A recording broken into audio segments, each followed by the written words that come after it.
ولقد خلقنا الإنسان من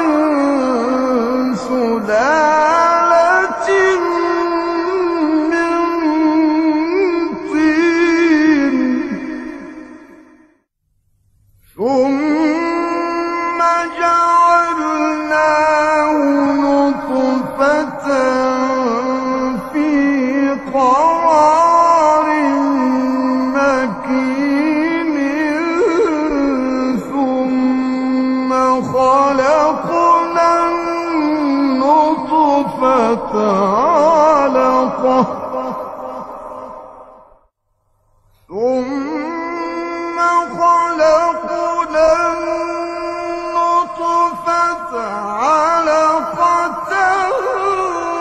فخلقنا العلقة مضغة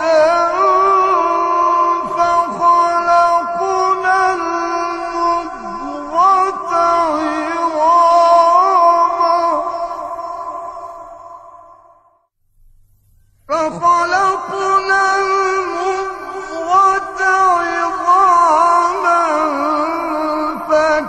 فكسونا العظام لحما ثم أنشأناه خلقا آخر فتبارك الله أحسن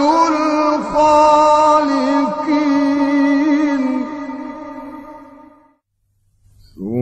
ثم إنكم بعد ذلك لميتون ثم إنكم يوم القيامة